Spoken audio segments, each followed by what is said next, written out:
Coming up on Tech News today, is Samsung in trouble? Should Dell get into wearable computing? Does Vine need a cat category? Will Android ever be flawless? Those answers and more next. Netcasts you love. From people you trust. This is Twit. Bandwidth for Tech News Today is provided by CashFly at CACHEFLY.com.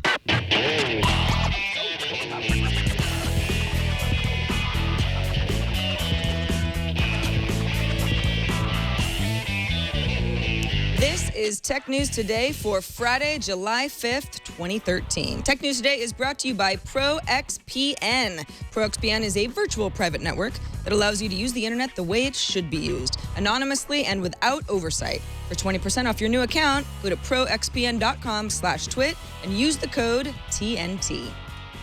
Welcome to Tech News Today. I'm Sarah Lane. I'm Ayaz Akhtar. And I'm Jason Howell. And Tom Merritt has the day off. I believe he's up with Scott Johnson and friends at Nerdtacular.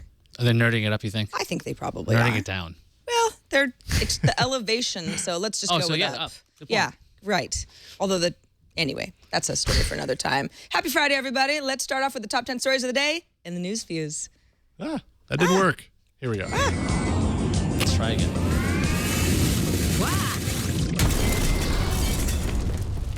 Samsung has missed already quite low expectations for its quarterly earnings guidance on Friday today, leading some to believe that the smartphone business might be on the decline as the growth in sales of the popular Galaxy phones begins to slow and competitors are continuing to emerge, taking away market share.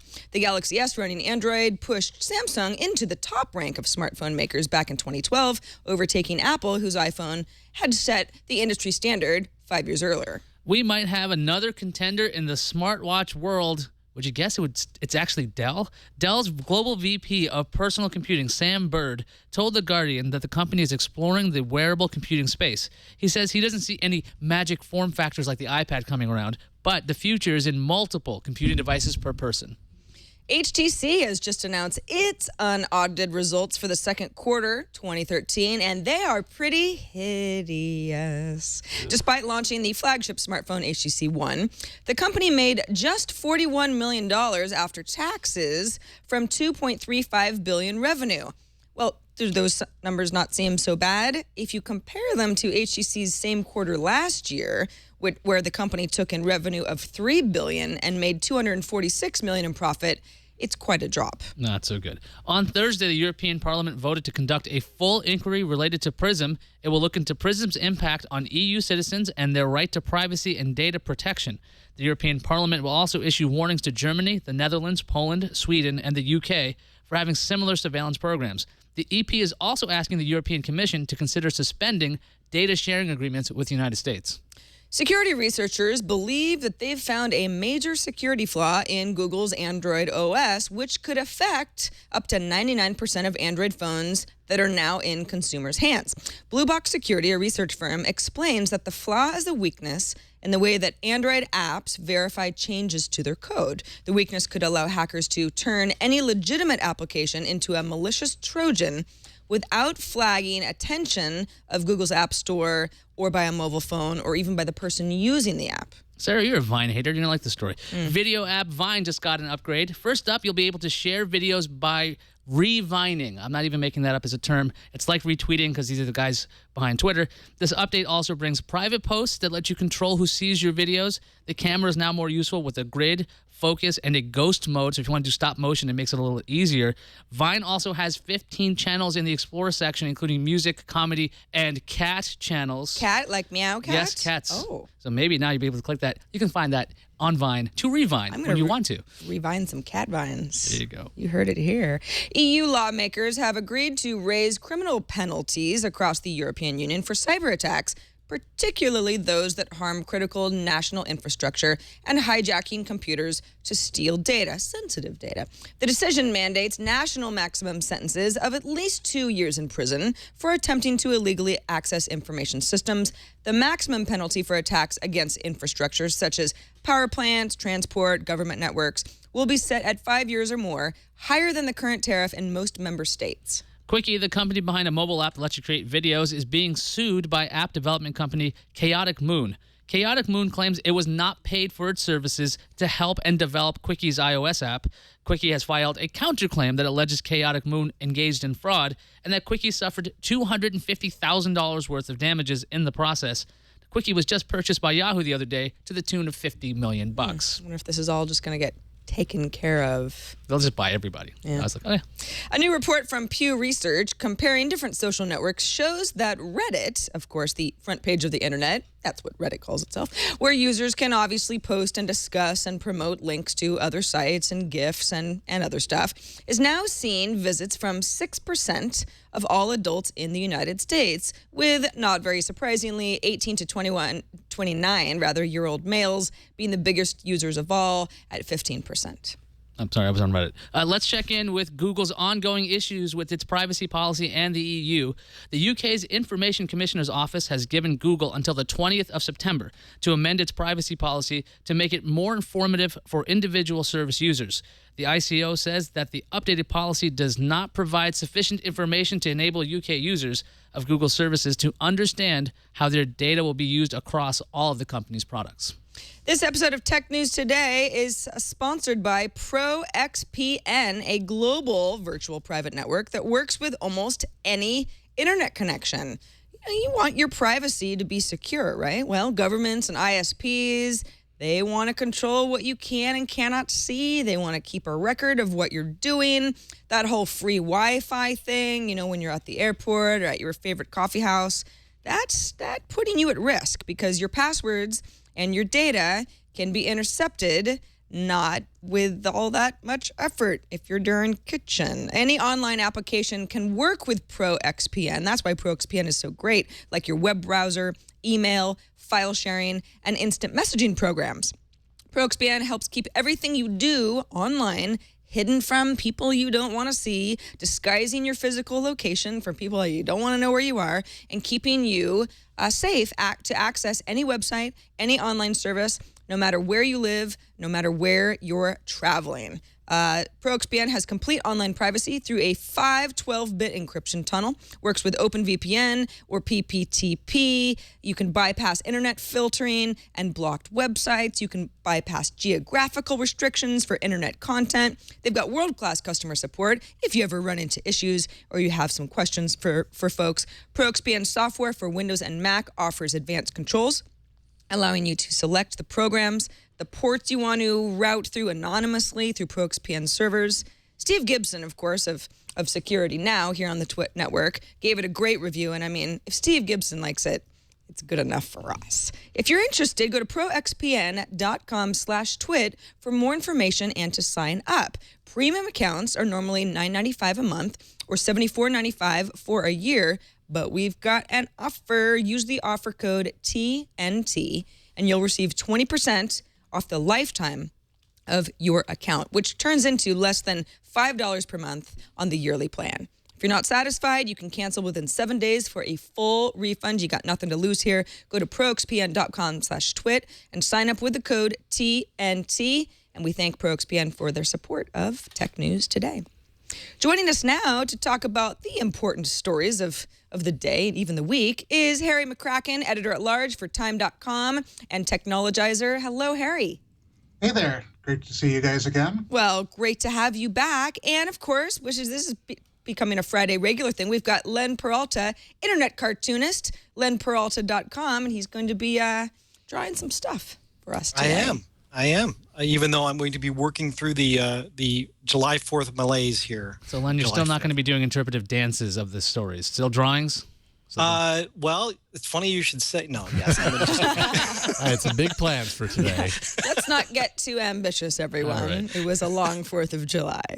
Let's start off with the kind of mixed reports on the future of Samsung. Yeah, very odd. So Samsung released a guidance for its latest financial quarter, which missed quarterly expectations by 6%. Now, Samsung had another record quarter, made $8.3 billion in operating profit, which is up 47% from a year ago. It's expected to report higher earnings in the current and fourth quarters as sales of the S4 pick up. The full quarterly results won't be out until July 26th. Now, Notice they missed expectations but have another record and tons of profit. It's also raising concerns that the smartphone business may have peaked. For Samsung, they're saying that the S4 has seen disappointing sales, which is strange because Samsung's head has said they've sold 20 million of these devices and is doing quite well. Jeff Kim, an analyst at Hyundai Securities, says that Samsung may be too dependent on its mobile business, as 70% of their total operating profits come from mobile. Samsung spent more money in the quarter on marketing than R&D for the first time in 3 years. And we all remember the S4's launch with that Radio City Music Hall bonanza, showing off skits for the S4. Harry, Samsung's shipping millions of phones, making money hand over fist, but investors aren't happy with them. What's going on here?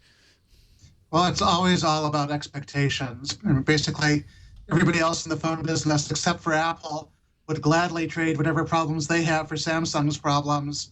But Samsung has done so well lately that investors have set the bar really high.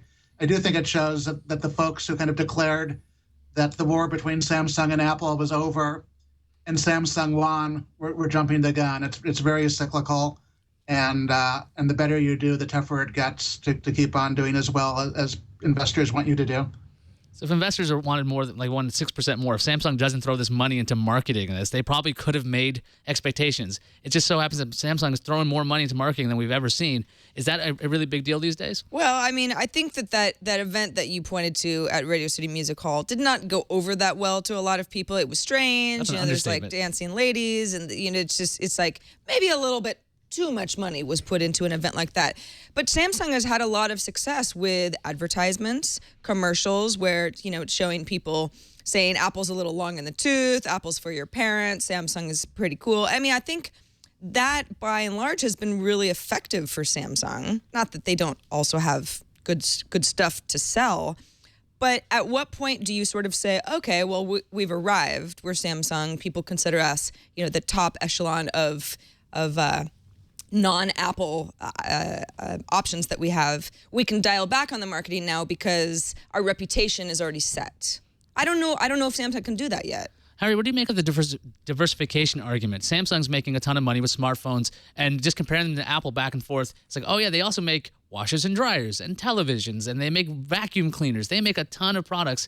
Is Samsung too dependent on their phones? That is fascinating to hear. Before I saw those numbers, I would not have guessed that the phones were responsible for that much of the profit, given how unbelievably diverse a company Samsung is and how different it is from Apple, which has this mantra that we're not going to make hundreds of products. We'll just make a handful. Also, are you actually guessing that maybe Samsung might dial it back a little bit? You think that because if we hit a saturation point, will they go, okay, wait a second. We tried 800 models. Now everybody's got a phone. We're going to cut down to 4.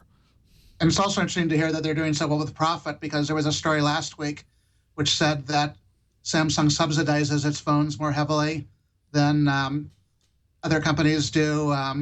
And so, all things being equal, Samsung phones are often a little cheaper on a plan than other phones are. And they just do an unbelievable amount of marketing. If you walk around San Francisco, it sometimes feels like the entire city is sponsored by Samsung. There's so many ads. And despite spending all that money, that is still their profit center, smartphones. I don't think Samsung really has anything to worry about. It's like they're still making profits. They're not HTC. They're not freaking out. They shouldn't be panicked at all. This is not BlackBerry. They're on the way up. They probably maybe have peaked because of the crazy success they had. But I don't think they're going anywhere. Well, and it's also, you joked that they had 800 models out there. It's like they can cut back on some of the stuff that just isn't sticking. 798 models. You're right. And that will that'll help their bottom line. Samsung, I see good things for you. All right, let's move on to some not very good things, actually, unless you're Samsung, because they've apparently fixed this problem. But as we mentioned in the news fuse, in results published by Blue Box Security, a research firm, whose technology officer, Jeff Forrestal, their chief technology officer, says there's a flaw in Android that lets hackers get a master key into Android, and it affects pretty much all Android phones, although some manufacturers, Samsung being one of them, for the Galaxy S4, have already fixed the problem. So here's the deal. The security verification process that's used on Google Play ever since the release of Android 1.6 has an issue and can leave up to 900 million devices open to hackers. It's a weakness in the way that Android apps verify when changes are made to the code of an app. So a hacker can turn a legitimate application into something illegitimate, malicious, and it won't be detected by Google's App Store. There won't be some sort of flag saying, well, wait a second, something's going on here, and not by your cell phone's hardware as well. So if I'm breaking into Ayaz's app, I would have access to all the data that app collects. And if an app made by a device manufacturer gets exploited, then potentially I could take over all functioning of the phone in general. Now, Google's declined to comment to the Washington Post for this story. And again, Forrestal says some manufacturers have already patched this issue. Except apparently, this is something that was reported to Google back in February. If that's the case, what's the problem here? If Google doesn't want to talk about it, we're getting into one of those situations where it's like, well, how much time do we need before we fix a potentially really, really malicious issue that affects so many Android users? Harry, what do you make of stories like this? Is it just one of these things where Android is, because of the open nature of Android, we're always going to see flaws like this, they'll get patched eventually, and there's not that much to worry about? Or is this inherently an issue for Android? Well, there are basically two kinds of security problems. Ones which theoretically might cause problems for millions of people, and ones which actually are causing problems that real people can see. And so far, this one seems theoretical. I haven't seen any news that hackers are using this. But you're right, it does point out one of the basic challenges of Android, which that nobody, including Google, can just roll out a security patch. So it's not even like, for instance, how it is with Windows, where Microsoft is able to, release a patch, and if you're using auto updates, you'll get it very quickly. And if Apple has issues like this, they can also solve them in a jiffy, or at least roll them out to everybody. And this is not possible with Android. It is a relief to hear that some of the companies who make Android devices have fixed it already.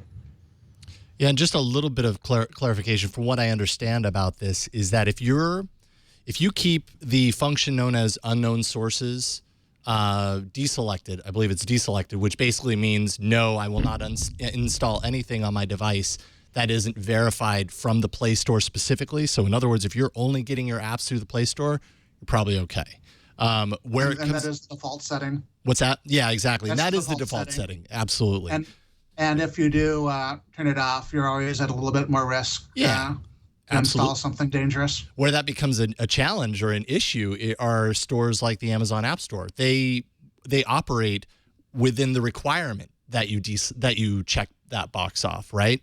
So if you check that box and you're downloading your apps through Amazon, and then you happen to go to another type of market outside of those places, and you end up getting this weird app as a result of that, the requirement of Amazon keeping that checked ends up being your kind of, the kind of straight line into the weakness on the device.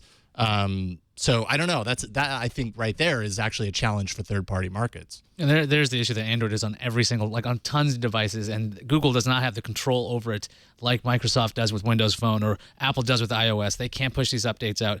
The fact that Samsung can actually get the S4 running properly that's very important, because that's a very popular phone. I guess it's up to these device manufacturers to go into it. Google, if they got this information, probably passed it on to the top partners, probably the Nexus companies and Samsung, to say, hey, by the way, this could be an issue. Because how did Samsung get this information? They must have gotten it somewhere. Mm-hmm. So it's just the hugeness of Android. It's like a PC at this point. The fact that there's flaws in it that are like 0 day or that kind of thing, or actually 1.6, not 0 day. The fact that there are flaws, that's just standard operating procedure with operating systems. I guess, as Harry mentions, if it can still kind of be classified as a theoretical problem, and we don't have a lot of instances of terrible things happening, a company like Google, it could maybe spread the word. Hey, device manufacturers, this might be something that you want to address, or people running their own versions of Android, and we don't really have to panic yet because it's just a theoretical problem. I can't wait to panic when it's real. Yeah, everybody panic. Save your panic for when it's real. Fine. Let's just talk about wearable computing then, because we can't really get away from that. It's the future. It's the future, says Sam Bird, Dell's global VP of personal computing. He says he talked to The Guardian. There's some quotes here. There are challenges in cost and how to make it a really good experience, but the piece that's interesting is that computers are getting smaller. Having a watch on your wrist, that's pretty interesting, pretty appealing, said Bird. Dell's PC revenues not doing so great. They shrank by 9% in the last 3 months compared to the year before. They've been pushed to the third top PC maker behind Lenovo and HP. And Bird even mentioned that Dell's tablets, the XPS 10, which runs Windows RT, and the Latitude 10, which runs Windows 8, have sold in the hundreds of thousands. So it's not exactly setting any records by any means. And businesses are slow to adopt a new operating system like Windows 8. Harry, do watches seem to make a lot of sense for Dell? They tried tablets. They tried some Linux things. They've tried smartphones, PDAs. Now they're like, yeah, watches. We'll get on watches. Does that sound like something that Dell could actually do properly? Yeah, I mean, Dell has this very long track record of trying to get into businesses other than PCs. They also did HDTVs for a while, and they always come in and then get out pretty quickly. I think that one of the challenges is Dell is very good at making, reasonably priced commodity hardware running somebody else's software. And all these new categories, such as MP3 players and PDAs and phones and tablets, you have to have really tight integration, and you can't just slap somebody else's software on. And that's been a challenge for Dell. And we're so early in smartphones yet, we don't really know what a smartphone will be like. But it's hard to imagine it won't be another category where the integration between the hardware, the software, and the service is really important. And it's a real challenge to differentiate yourself from everybody else. So, well, I like the fact that Dell is eager to try new things. It's also, I immediately thought of all these other categories that they tried and were not successful at. Wow, HGTVs. I had forgotten about that. Me too. It completely. Yeah, there was a period where everybody did that. Gateway did them. HP did them. This feels like a Groundhog Day version of a story that we talked about the other day. Was that HP? And smartphones. And smartphones. Yeah, they're coming back with smartphones. It's like the same story. HP saying, let's do smartphones. That's a big deal. People love smartphones. PC market's declining. Now Dell's like, what's the new cool thing? Wearable computing. We'd like to get into that market. I mean, it's not to say that Dell has no chance here. It seems like what are you laughing at? I will say Dell has no chance. No chance? No. Zero chance? No. Have you seen? They couldn't do tablets right. They couldn't do phones right. They're going to get the watch right. Apple's having trouble doing the watch. That's why it's not even out.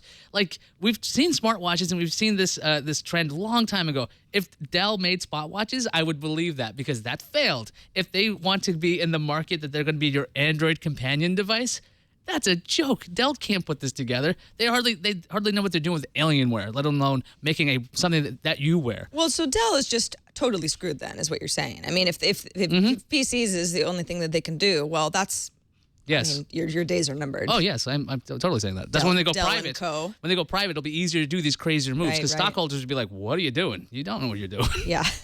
Dell.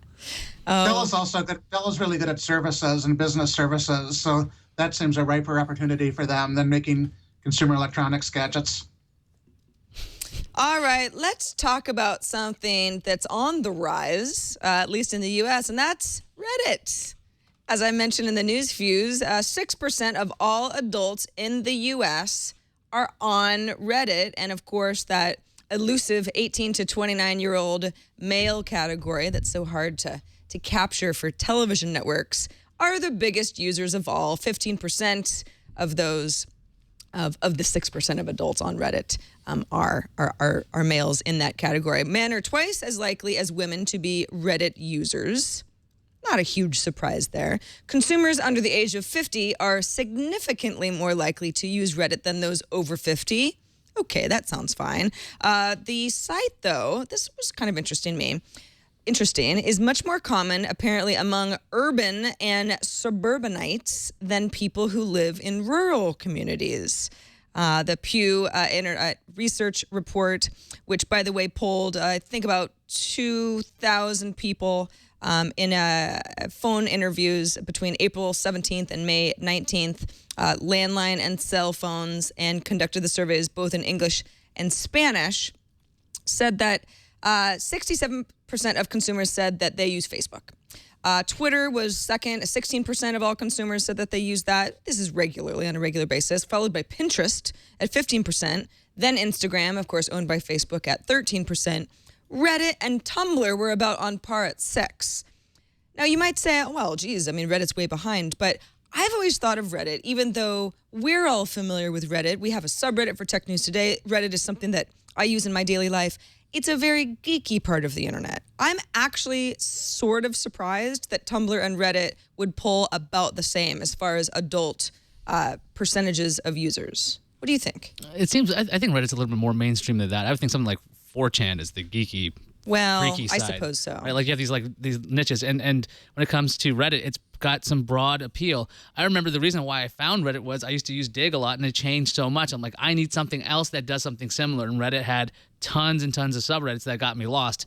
Then you get those silly things like the Reddit enhancement suite, where you can do like endless scrolling and look at pictures all day of cats. Before you know it, you wasted half an hour. So it doesn't surprise me that people are on Reddit, because there's just so many things that you can view here from different points of view. Although reading about the fact that it's not really rural, I think that's reflected on Reddit. You don't see a lot of farm pictures on Reddit unless it's like making fun of one. I suppose. I guess once President Obama doesn't ask me anything on Reddit, I guess it's not a secret anymore, right? It's about as mainstream as you could get. I still, at the same time, always thought that Reddit was sort of a curious choice for some of this stuff to flourish, because it really is, in a way, still a bare bones Dig alternative that ended up amassing a super big community and is very popular, but still kind of has that old school feel, at least to me. Harry, am I crazy? Does any of this surprise you? Not at all. I mean, and I think that Reddit has not really tried to go super mainstream. You mentioned Tumblr. I assume that now that Tumblr is part of Yahoo, it will try to become something that lots more folks use, including older folks and rural folks. But Reddit seems to be kind of happy to be Reddit. I do think it actually has more influence on the web than you can measure in numbers, because so many of the other people who blog and share stuff elsewhere learned about it on Reddit first. So even people who don't actually ever touch Reddit, eventually see stories that became popular because they were there. Yeah. I think it's, although Facebook is wildly in first place among these consumers, with 67% of them saying, yeah, we go to Facebook regularly. Twitter being at 16%, Pinterest at 15%. I mean, Pinterest almost eclipsing Twitter as far as adults using social networks. I find that confusing. I find that very confusing. I guess people like to pin things much. It's much easier to hit a bookmarklet, I would imagine, than to actually try to compose something in 140 characters, unless you're going to share something you pinned, or you would tweet about something you saw on Reddit, or I don't know how this ends up on itself. Yeah. Well, good work, Reddit. 6% and strong and counting. All right. What about 3D? The 3D TV revolution. Can we put it to bed yet? Hopefully. Okay, so BBC head of 3D, Kim Chillinglaw, says the BBC is going to take a 3-year break from developing 3D programming. We're just on a break. They're on a break. Yeah, it's not over. They're not going to develop 3D programming for 3 years at the end of this year. The BBC aired several programs in 3D, like the Olympics and Walking with Dinosaurs and like a Queen's speech, not the King's speech of the movie, but the actual Queen. An estimated 1.5 million UK households own a 3D TV, and the BBC's coverage of the Olympics opening ceremony was watched by less than half. Mm-hmm. Chillinglaw tells RadioTimes.com that the experience of 3D TV is a hassle. Quote, I think when people watch TV, they concentrate in a different way. When people go into the cinema, they go and are used to doing one thing. I think that's one of the reasons that the take up of 3D TV has been disappointing. And one of the final broadcasts in 3D will be a 3D Doctor Who anniversary episode this November.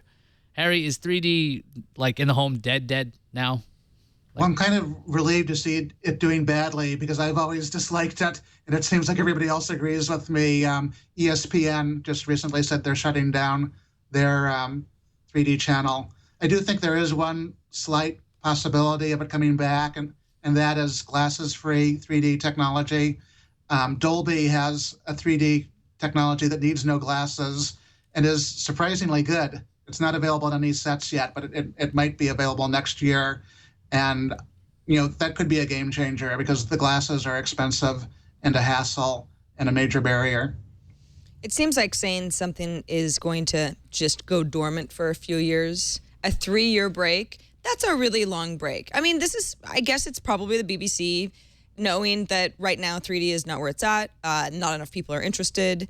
And it's a very interesting point that Shillinglaw makes, that when you're at the movie theater and you're watching a 3D movie, I mean, we've all been trained, like, don't look at your phone, don't talk to your neighbor. You sit there and you watch the movie. Otherwise, you're being rude and might be asked to leave by an usher. At home, we're doing all sorts of stuff while we're watching TV. I mean, maybe if you're, riveted and you're watching the Super Bowl, you're not doing anything else but looking at your TV. But it's hard to ask people to enjoy this 3D experience and don't do anything else, which we've all been accustomed to doing for a while. The thing that jumped over 3D is the second screen, because if you have these 3D glasses and you look down and everything looks dark because you have these polarized glasses, you take them off and then everything's blurry on your first screen. It just doesn't work really that way, because we're getting so used to having this other device to mess with.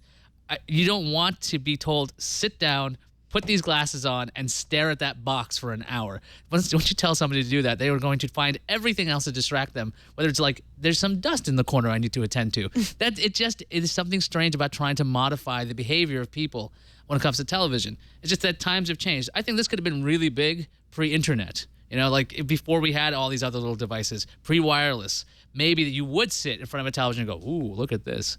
This is amazing. It's like the radio. It still is. That's the thing, though. It's like, I think most people, when they see 3D done well, let's say you're watching an Olympic game, go, ooh, this is amazing. It's just so hard to integrate that into a home experience that it's over before it begins. BBC might be saying, let's shelf this for 3 years, and who knows how great 3D might be in a few years. We could bring it back. It's probably why they don't want to make it seem like, oh, this was just a failure. We're never going to do this again.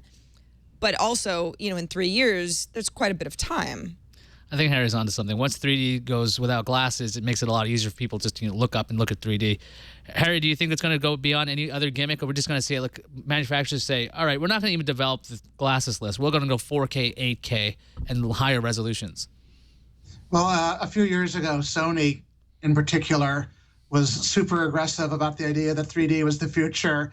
And these days, if you ask Sony about the future of TV, they talk about 4K, and they mention 3D in passing, if at all. So I think the industry has kind of decided it didn't turn out to be something so compelling that a consumer who had bought an expensive flat panel TV a couple of years ago was willing to go out all over again and buy it. And 4K has its challenges too, because you need 4K content, which is just starting to roll out. But I think ultimately it has a lot more potential.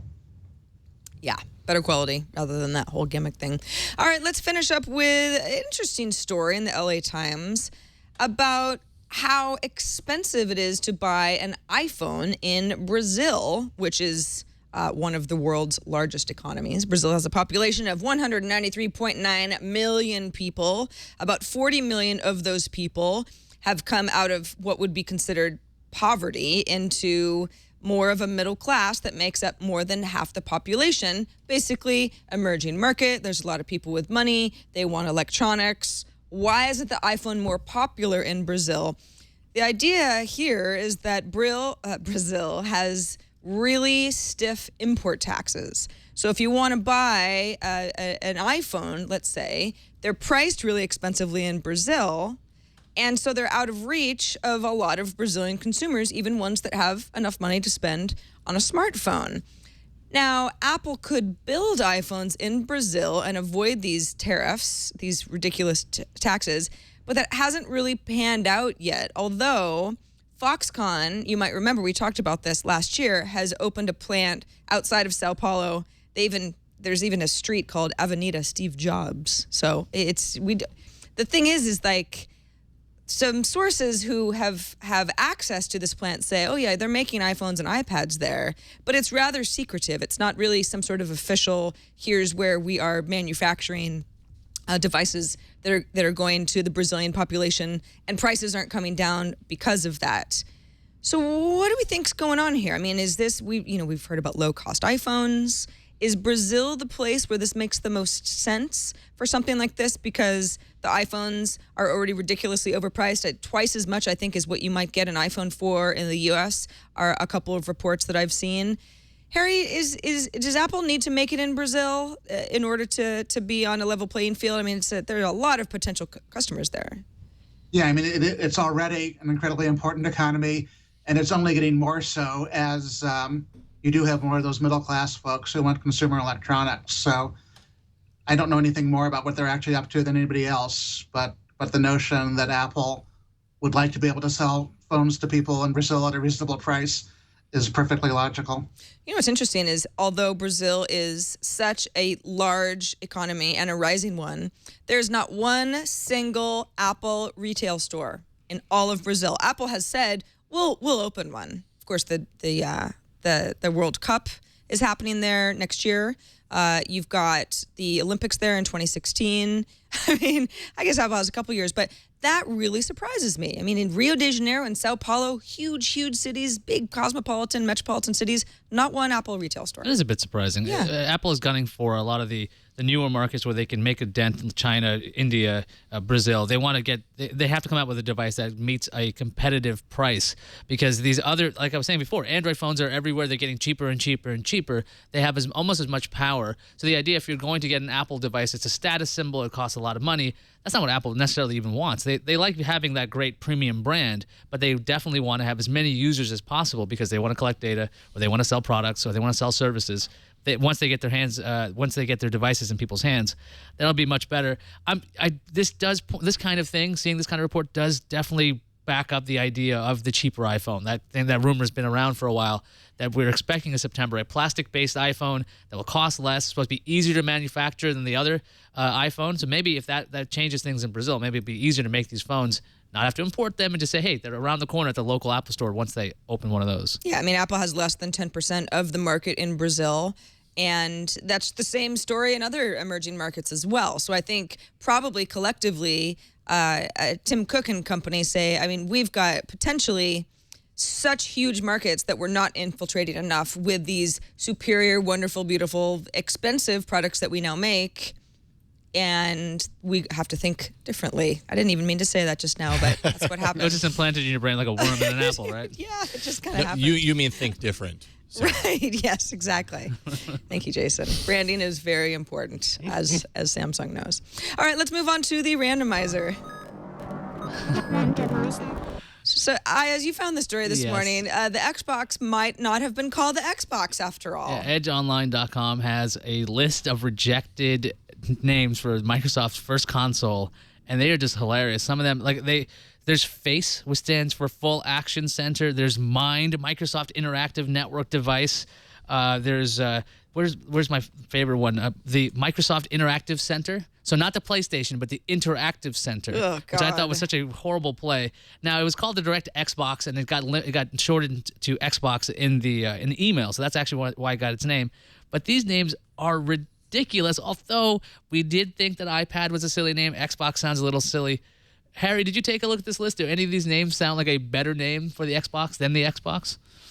I mean, some of them sound like names that for other things Microsoft did actually use, since they kind of have a history of having names with too many words and too many unnecessary terms. I think Xbox actually is a pretty darn good name, and it's not surprising it's been around for a while, and you've seen Microsoft start to apply it to other things like its music service. It really is sort of Microsoft's consumer entertainment brand, and it's already going way beyond gaming.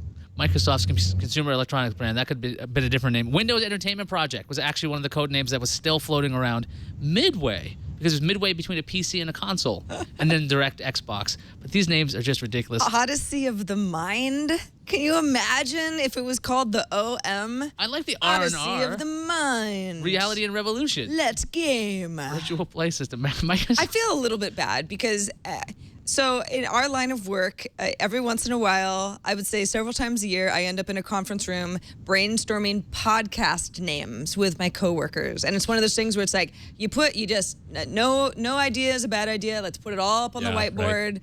And we try to figure out what ends up sticking. Let's just get it out there. I feel like we're looking at some internal whiteboard of some really terrible Xbox names that didn't end up happening, and now we get to chuckle about one of it. them did happen, TSO, which stood for 360.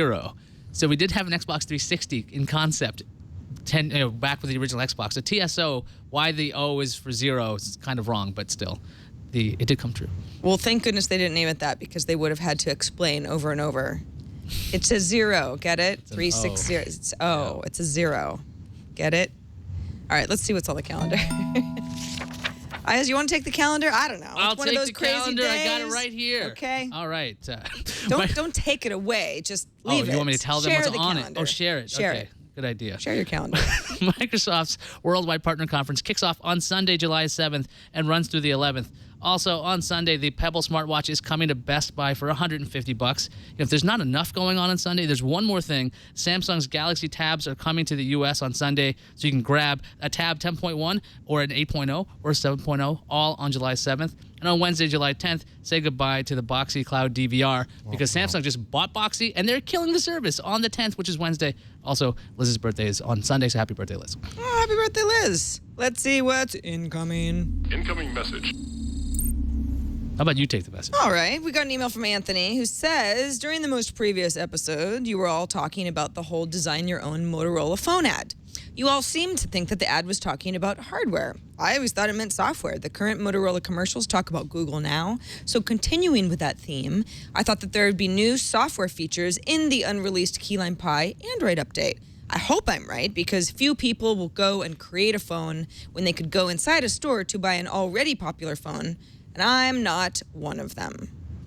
Now, ABC News' Joanna Stern apparently found out that this Moto X should allow users to customize the look of the device with different colors and engraving, which you guys called that. I thought that sounded outlandishly silly, but apparently not. Right after we talked about the story, Joanna Stern broke the rest of the rest of the story, explained what specifics are coming to the Moto X. They're designed by you. Harry, are you impressed by what Moto X is going to do for designing the phone by you? You know, my expectations for Motorola have been so low for so long that I'm excited to see them do anything different, and at least they're trying new stuff. It's totally true that most people want to go into a store and just buy something off the shelf, but for better or worse, we'll see if there's a market for something a little more custom. All right. Well, you know, we mentioned that Len Peralta was our fabulous cartoonist at the beginning of the show, and those of you who watched the video version of this podcast have seen his great illustrations throughout the show. But Len, why don't we go through your cartoons from the stories that we covered? Sure thing. And, you know, I do have to say it's a July 4th malaise, so, you know, not to make any excuses, but we'll see what happens. The first story with Samsung, I held for the first time, and I'm an iPhone person, so I held the Samsung Galaxy for the first time. So I tried to draw a huge phone, and there's all this money going around. I said, what do I got to do here? You know, Samsung is having all kinds of problems, and you know, but they're still rolling in dough. So what are you going to do? The little Android guy. They're a little, you know, trying to do a little Hamburglar dude again. Once again, hacker trying to hack into the Android phone. That's always a good, and you know, and of course, all crooks, all hackers wear the standard black and white striped shirt there. Tron guy, wearable computers, of course. I have to draw Tron guy. Yeah. That's Dell's audience right there. Yeah, that's exactly what we're going to look like in about 3 weeks. That's all of us. Facebook and Reddit. Facebook being the big brother here, trying to fight it out between Reddit and Tumblr. You know, I kind of agree with 3D technology. I don't understand. You know, I don't understand the 3-year hiatus, but it seems like everybody else is sort of feeling the same sort of way about 3D technology on their televisions. It's kind of not a big deal. And then finally, Apple in Brazil. You know, if you guys ever played Street Fighter, you might know that Blanka is from Brazil. And Blanka is holding the, he said, Blanka is saying, Blanka no has iPhone, Blanka has a SAT. I saw that when you were drawing, and I tried not to laugh into the microphone. Oh, that's I saw hysterical. Blanka. Otherwise known as Jimmy, right? That's his name, real name? I think so, yeah. Jimmy. Jimmy. You're right. These are great. You know, I never played Blanka in Street Fighter. That was the character I could win the least with. He had the electricity. You just button mash. Yeah. And, well, he It's did the very flips simple. too. Well, it didn't, for whatever reason, not simple enough Not for me. complex. Actually. Len, as always, it's so fun to have you. It's been fun to have you as a regular on Fridays. LenPeralta.com is where people can find out more about your work, of course. And thanks also to Harry McCracken, editor-at-large for Time.com, Technologizer. This was really fun, Harry. Tell people what's new with you and where they can find your work online. Well, if you go to technologizer.com, you'll land inside time.com. You'll see all my stuff. Or you can just go to the time.com homepage or techland.com to see my stuff plus all the other technology stories we have. Excellent. Well, so good having you on Friday, and thanks for coming on a day that many have off, but not us here on Tech News Today. And thanks also to everybody in our subreddit. technewstoday.reddit.com is where, if you haven't been there before, you can help vote up stories that you want us to cover. You could submit stories there as well. It's a nice active community. It was, in fact, we talked about 16,835 How readers. about that? Yeah, and the number one story was everybody wanted to talk about 3D, and indeed we did. So we do check that every day. So thanks everybody who helps us pick our stories for the show. And also wanted to remind you, if you see something in one of our shows that you think is worthy of a best of clip, make sure to submit it to twit.tv/best of. We're collecting best of submissions throughout the year for end of the year best of shows. And it's really helpful to get your ideas as well. Hope everybody has a great weekend. On Monday, we're going to have Nicole Lee, Twit alum. In the meantime, you can write us at tnt@twit.tv. You can leave us a voicemail at 260-TNT-SHOW, and we'll see you on Monday.